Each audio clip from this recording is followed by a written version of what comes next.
Assalamu alaikum wa rahmatullahi wa barakatuh. Alhamdulillah, alhamdulillah que Allah nos ha permitido. Este ya es el tercer día de Ramadán, el tercer día de ayuno, alhamdulillah. Como diría el gabacho, so far so good, alhamdulillah. Espero que todos estén disfrutando de un buen Ramadán. Alhamdulillah. Hoy les quiero hablar del credo islámico. Como les expliqué en la última plática que di, pues aparte de la cuestión del corazón y todo lo que conlleva la fe, pues también hay cosas que aprendemos que de lo que no vemos, ¿no? Del mundo no visto, del ghaib. Solo sabemos lo que Alá nos ha revelado. Del mundo no visto, lo que se conoce en árabe como el ghaib, el mundo no visto, solo sabemos lo que Alá nos ha dicho respecto a ella y lo que su profeta Muhammad sallallahu alaihi wasallam ha dicho. Entonces tenemos dos fuentes que son el Corán y la Sunna. Y pues a través de los años ha habido diferentes intentos de los escolares para resumirlo, y de hecho Allah subhanahu wa ta'ala en el Corán mismo nos resume nuestras creencias en algunos versos específicos que vamos a ver más adelante. También el profeta sallallahu alaihi wasallam, por qadar de Allah, o sea, sabemos el evento entre el ángel Gabriel, que llegó de forma humana, vestido con un thawb blanco, su barba muy negra, llegó y se sentó de rodilla a rodilla con el profeta Muhammad sallallahu alaihi wasallam y le preguntó sobre el imán, sobre nuestra creencia, qué es lo que creemos, y explicó que el imán es creer en Allah. Ayer les estoy explicando un poco de estos fundamentos de lo que es creer en Allah, creer en los ángeles, en los libros, en los mensajeros, creer en la vida que viene y creer en el decreto divino, ¿no? Que nada es un accidente. Y pues ahora quiero introducirles, inshallah, libros clásicos de nuestro credo islámico. No todos los libros de credo son irrefutables, ¿no? Todos tienen, ¿no? O sea, todo ser humano se equivoca y muchos credos pues han tenido su manejo, ¿no? Y su oposición o su aceptación. El credo de la gente apegados al Corán y a la Sunna, aquellos que tratan y se esfuerzan en comprender cómo Alá quiere que comprendamos las cosas,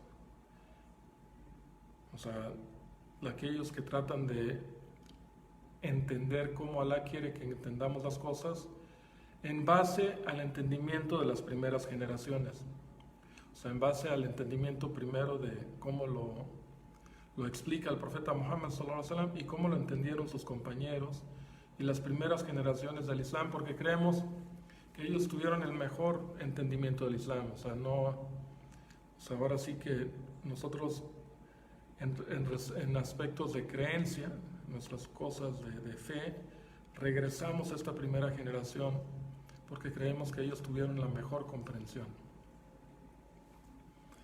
El libro que hoy les quiero introducir y les voy a tratar de ir traduciendo un poco. Hay una versión en español que tradujo un hermano, Isa Rojas, hace años, pero como que se enterró ahí, tenía, ya no lo encuentro, se enterró entre muchos archivos y lo traté de buscar en internet y no lo encontré, pero tengo la versión en árabe y una buena traducción en inglés.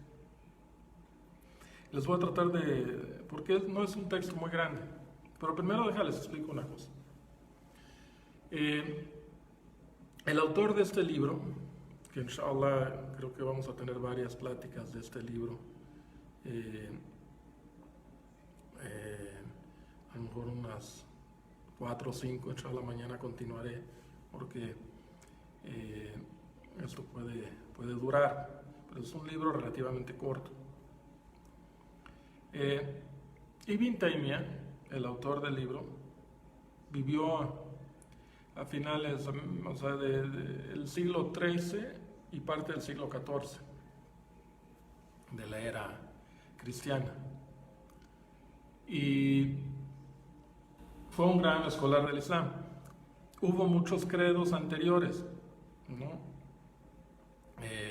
No sabemos cuántos específicamente, pero como les digo, inclusive en el Sahih Bukhari, pues ya vienen ahí hadith donde se aglomera la creencia en general, y pues ellos compilaban, por ejemplo, en Bukhari tenía su libro de Tawhid, hay en el Sahih Muslim al Kitabul Iman, pero Bukhari es el que más se especificó en tratar de compilar nuestras creencias en el Kitabul Tawhid, el último libro de la compilación de Sahih Bukhari, que es la segunda fuente más auténtica después del Corán para todos los musulmanes sunitas.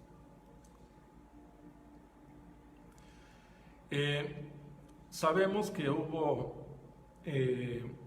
ciertas sectas teológicas que empezaron a inventar cosas respecto al Islam. Ya les he hablado un poco de estas creencias, de estos grupos.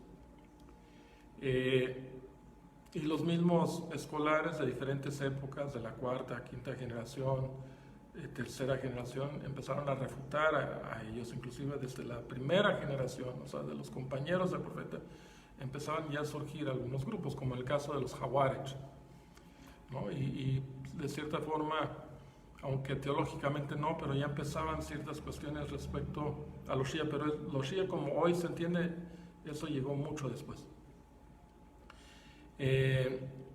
También empezaban ya, aún en la segunda, tercera generación, ya empezaban grupos como, aún en la segunda generación estaba la Qadariyya, ¿no? Que les expliqué, por ejemplo, este hadith de Jibrail, de Gabriel, donde el ángel Gabriel interroga al profeta Muhammad sallallahu alaihi wasallam. Este hadith surgió a raíz de algo que sucedía en Siria, y vinieron a preguntarle a Abdallah, hijo de Omar al-Khattab, Abdallah, hijo de Omar al-Khattab, Abdullah ibn Omar, le vinieron a preguntar sobre lo que dicen. Había un grupo ya en Siria, ellos venían a la Meca, se toparon con Abdallah ibn Omar, y dijeron: fíjate que hay esta persona que está diciendo esto y esto y esto sobre el Qadr, prácticamente que Allah no decreta las cosas, sino que el mismo ser humano. Y a raíz de esto saca el hadith de lo que él escuchó de su papá, que sucedió en tiempos del profeta sallallahu alaihi wasallam, y que Muhammad sallallahu alaihi wasallam explicó lo que era la creencia, y luego lo usó como evidencia, y luego le dijo: y díganle a estas personas en Siria, esta persona en Siria en específico, que yo soy anabariu minhum, yo soy inocente de él y él es inocente de mí. Es una expresión islámica, es el bara, ¿no? En el Islam este es un concepto importante que hoy hemos olvidado mucho, que es el wala o el bara, con quién te debes de asociar y con quién te debes de distanciar. Y él dijo: yo estoy libre de él y él está libre de mí, o sea, yo ya no tengo obligaciones con él, o sea, prácticamente está diciendo que él ya no es musulmán. Y si no vuelve a creer en el Qadr, porque todo el hadith especifica lo que creemos y al final dice: y creer en el Qadr, en el destino khairihi wa sharrihi. Entonces, este era una referencia islámica sobre lo que creemos. Por eso decimos que tenemos los seis fundamentos, las 6 bases de la fe, que son estos puntos que mencionó el profeta Muhammad sallallahu alaihi wasallam. Pero obviamente hay muchos aspectos de nuestra creencia que están en el Corán y en la Sunna. Les dije, se refiere a todo asunto del mundo no visto, tanto de causas del pasado como creer o sea, obviamente lo que creemos respecto a Allah, lo que creemos respecto a los ángeles, y por ejemplo en nuestra historia, por ejemplo, lo que creemos que en Adán y en Eva, y creemos en Noé y en la inundación. ¿Por qué? Porque Allah lo dice. Creemos en Jonás y estas historias del Corán, las afirmamos y creemos en ellos. Entonces, creemos, pues no estuvimos ahí, ¿verdad? Y creemos sobre cosas del futuro, ¿no? Como el retorno de Jesús. Creemos en cosas también que están en la tradición profética, y también en el Corán hace referencia a esto, ¿no?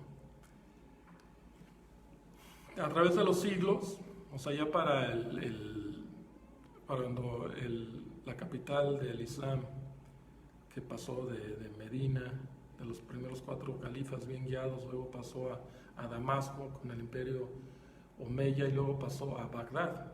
En el año 750 pasó, bueno, no inmediatamente en Bagdad, pero pasó a otro gobierno en Irak, y este gobierno, Mansur, lo llevó a Bagdad, y fue una nueva ciudad, fue por muchos años la ciudad más importante del mundo, y la más desarrollada y poblada también. Y esas épocas de Bagdad, del principio hasta la conquista de los mongoles, la invasión mongólica en el siglo XIII, a mediados del siglo XIII, justamente en la época del autor del libro que vamos a estudiar, de Ibn Taymiyyah. O sea, él nació casi en un año o 2 años después de la conquista y ellos tuvieron que refugiarse. Ibn Taymiyyah y su familia se refugiaron en lo que es hoy Turquía, que era el sultanato de Rum, y luego se fueron a Siria, luego estuvo de un lado a otro Ibn Taymiyyah. Es importante este tratado porque como que aglomera todo lo que ya había hasta esa época en la historia. O sea, Ibn Taymiyyah realmente era una persona muy estudiada.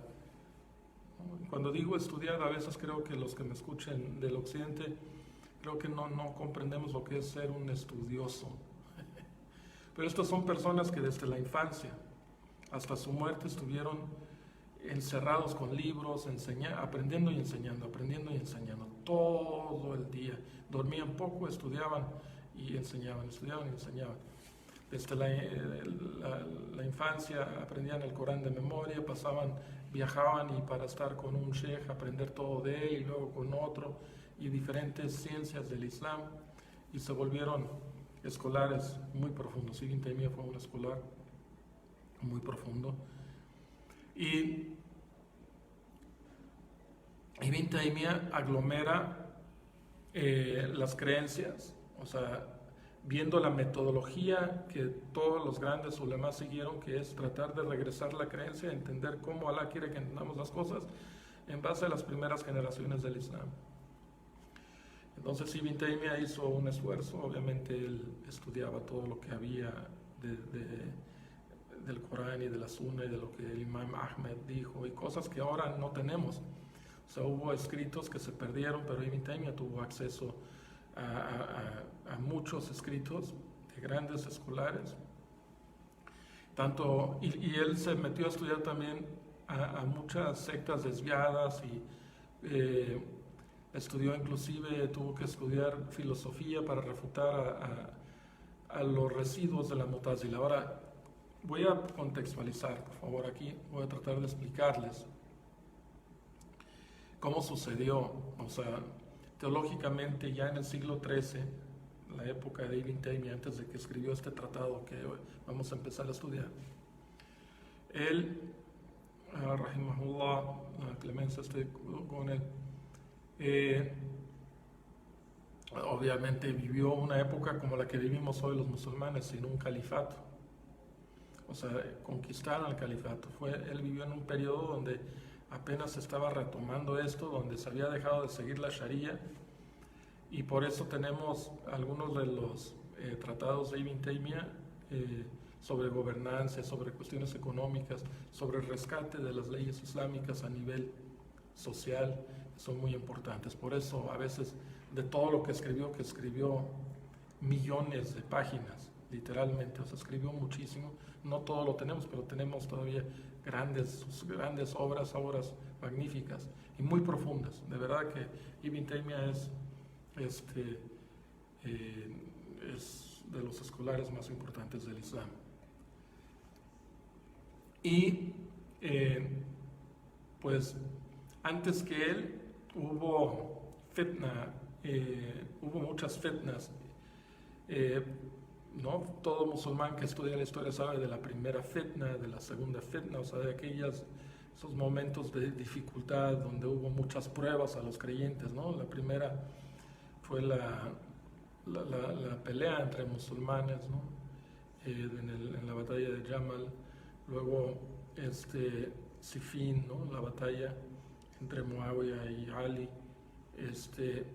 y todo esto involucra cuestiones teológicas porque ahí se formaron los Jawarij y luego de ahí empezó una secta que luego teológicamente se volvió lo que hoy conocemos como los Shías, ¿no? Antes nomás era un grupo como político, el grupo de Ali, porque era el Jalifa Ali y estaba la gente con él. Y era un grupo en específico, pero era más político. Como que era la oposición al grupo de Muawiyah, estaba el grupo de Ali. Pero era una cuestión meramente política. Inclusive hay grupos shías hoy que todavía están en la cuestión meramente política, como los yazidi, aunque también tienen todavía cosas añadidas teológicamente, porque hubo un desarrollo en la teología, o sea, se iban introduciendo ideas nuevas, filosofías griegas y ideas del budismo y diferentes cuestiones que se fueron introduciendo al pensar musulmán, y los escolares tuvieron que responder a esto. Y tuvimos también el líder, o sea, ciudad que les digo, en Bagdad, Harun al-Rashid había establecido una biblioteca, una biblioteca muy importante, y empezó a traducir, empezó a contratar a gente de todo el mundo y empezó a traducir muchísimas obras. Beit al-Hikmah se llamaba. Y pues ahí empezaron a traducir muchas obras filosóficas, y también ya había la cuestión Mutazili, que eso databa ya de medio siglo antes o más todavía. Un estudiante de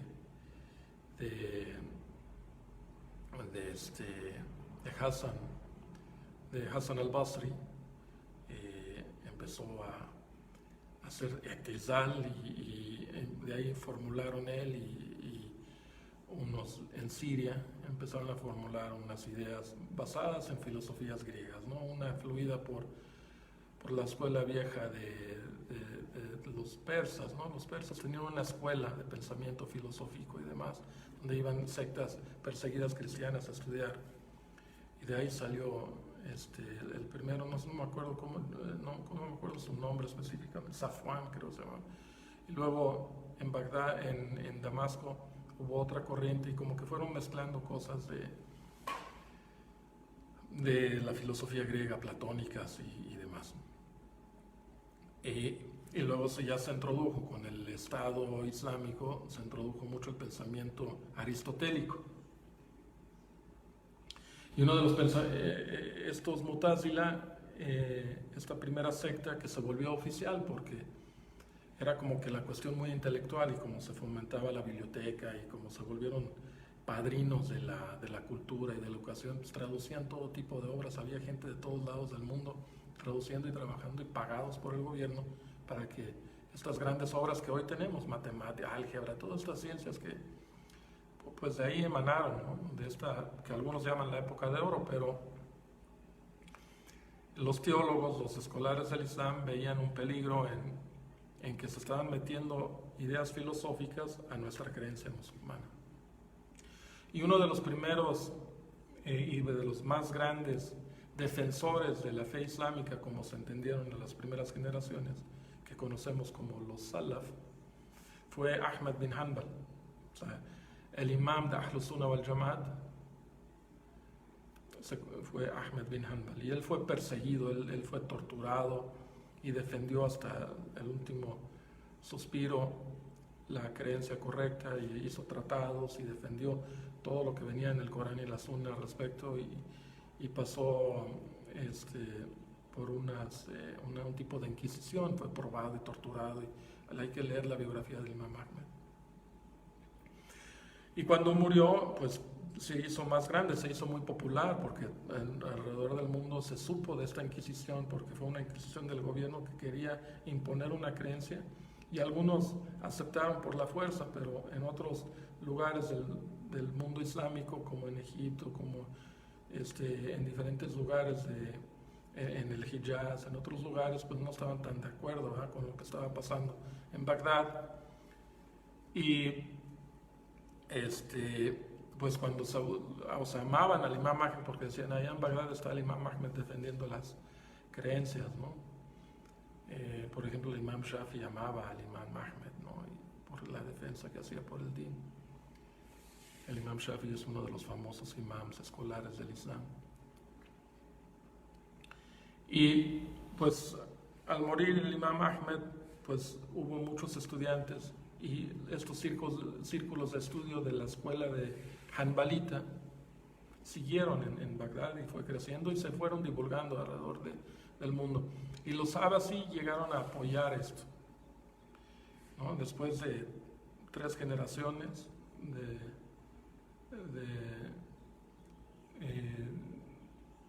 de diferentes jalifas, que después de Mutawakkil, ¿no?, Ma'mun fue el más duro, y luego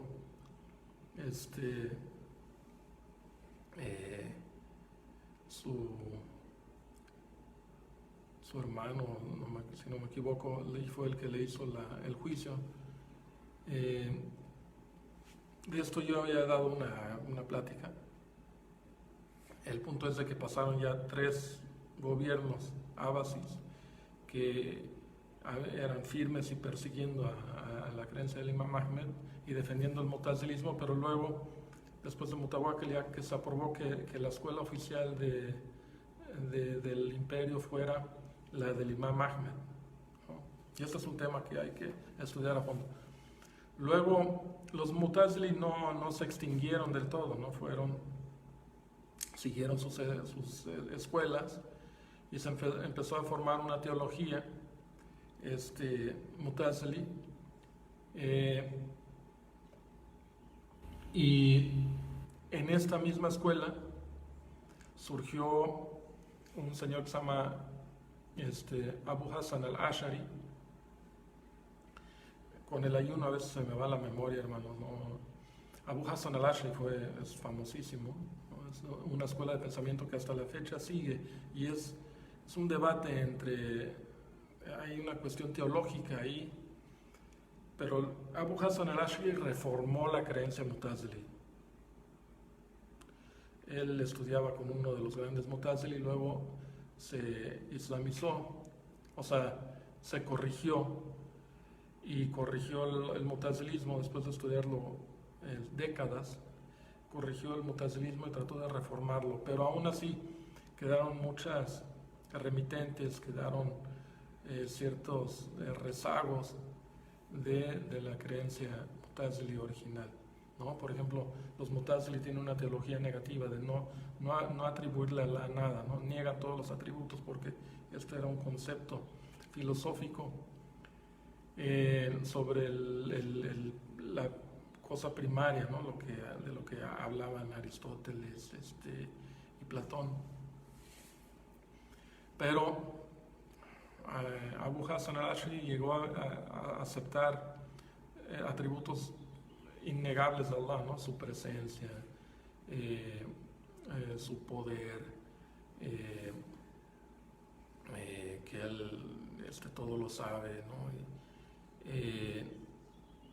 Y afirman 6 o 7 atributos de Allah, pero seguían negando otros aspectos de las creencias de Allah, que empezaron a decir que era como un antropomorfismo. Y bueno, esta creencia se fue desarrollando, la de Abu Hassan al-Ash'ari, y en Nishapur, en el siglo XI, se estableció una escuela oficial, que luego se conoció como la Nizamía, Nizam ul-Mulk, que fue un vasallo Seljuk, fue un regente eh, del nuevo gobierno Seljuk. El gobierno Seljuk era un vasallo del gobierno Abbasi, pero los Seljuk, que eran de origen turco, pues no tenían mucho conocimiento del Islam y patrocinaron, como se les hizo muy fácil, y Nizam al-Mulk, o sea, Nizam al-Mulk, que estudió con el papá de Abu Hassan al-Ash'ari, con el Juwayni y con Juwayni mismo, que hubo una pequeña guerra civil ahí entre los escolares y demás, entre los escolares. Entonces al-Juwayni se fue a refugiar a la Meca y estuvo en la Meca escondiéndose de una represalia hanbalita, Abbasi, como que aprobado por los Abbasis. Y luego entraron los Seljuk y trataron de remediar este problema. Y Nizam al-Mulk, que se volvió el regente de los Seljuk, estableció una escuela con el imam Juwayni, que el imam Juwayni fue el defensor y el continuador de la escuela Ash'ari, pero le añadía cosas, o sea, le metió mucho de su cuchara. Y uno de los libros más influyentes, o sea, él escribió uno de los tratados teológicos, ¿no? Y establecieron una primera universidad, pero que esta universidad, bajita la mano, era la que promovía los ideales de los Ash'aris, y esto se fue complicando, pero se hicieron muchos escolares de esta escuela, entre ellos Imam Ghazali, que fue estudiante directo de al-Juwayni y que también estableció una misma escuela en Bagdad. En Bagdad había varias escuelas. Y bueno, este tratado de Ibn Taymiyyah como que retoma todo esto, ¿no? Retoma todo esto porque realmente la defensa de la creencia salafi o de Ahlus Sunnah wal Jamaat como que seguía en diferentes épocas, en diferentes nichos, pero había que refutar todavía muchas cuestiones filosóficas que estaban en la época. Y él refutó mucho a los Ash'ari, ¿no? A un estudiante de Al-Ghazali, de Al-Razi, ¿no? Estudió a fondo su ideología, estudió a fondo la ideología de los Shías, estudió a fondo muchas sectas que había en su época. Las sectas más importantes las analizó, las estudió y empezó a refutarlas. En este tratado no está todo esta refuta, pero como que lo resume. Y bueno, ¿por qué escribió este libro? Él estaba en Siria cuando una persona de Wasat, que se llama, a ver si lo encuentro aquí, espérame, porque dice Ibn Taymiyyah mismo en sus Fatawa explica por qué había escrito este libro. Ya años después Ibn Taymiyyah se dio cuenta que su libro se había hecho famoso, se empezó a divulgar, y es un libro que hasta la fecha miles de personas memorizan. Es un tratado de Akida, se llama Akidat al-Wasatiyya, el credo que se escribió para la gente del Wasat, porque llegó alguien que se llama Radiuddin al-Wasati, Radiuddin, o sea, Radiuddin, que era el nombre, que él venía, que era al-Wasati, que venía de al-Wasat. Y él era un escolar de los Shafi, y le preguntó al imam Ibn Taymiyyah, que también se llamó Ahmed, le preguntó que le pidió que escribiera un tratado para él, para llevarlo a su gente y enseñarlo, porque dice que había ciertas confusiones en sus tierras, porque él vivía en Irak, y en Irak estaban todavía los tártar, el gobierno no musulmán de los descendientes de los mongoles, de Genghis Khan. Y inclusive ellos seguían otras leyes, ¿no? Tenían su libro del que habla Ibn Taymiyyah en su tratado de Mardin, ¿no? Hay muchos, este es un caso interesante, ¿no? pero tenían su ley, se me olvida, tiene un nombre esta ley específica. Y Ibn Taymiyyah dice, bueno, pues es que hay muchos tratados, puedes agarrar, y no sé de qué tratados estaba hablando él, porque perdimos mucho con la con la conquista de Bagdad, se perdieron muchísimos libros, cientos de miles de libros, ¿no? Entonces él estaba hablando de ciertos tratados que a él tenía, pero no sabemos, porque dice que los grandes imames de las escuelas escribieron tratados, ¿no? Así él lo dice, pero pues estos tratados no sabemos, ¿no? Nos saltamos de Sharh Sunnah, del Imam Ahmed, y tenemos, por ejemplo, el Imam Tahawi, que fue una compilación que hizo de un tratado los dos estudiantes de Abu Hanifa, ¿no? La Aqidat al-Tahawiyya, de Mohammed, de Abu Yusuf y de Mohammed Shaybani. De veras que el ayuno te hace fallar, estos no son datos que no fallan tanto, pero alhamdulillah. Y este tratado lo escribió porque pues el hermano escolar allá de Irak pues tenía que irse, entonces él se levanta después de la oración del Asr, fue y empezó a escribirlo y terminó para el Maghrib, entonces lo escribió, en 2 horas escribió este tratado, y es un tratado muy bueno, muy sencillo, y inshallah vamos a empezar a estudiarlo. Mañana voy a empezar con las primeras cosas más importantes de este libro. Y inshallah Allah nos guíe y nos incremente en conocimiento. Wassalamu alaikum wa rahmatullah.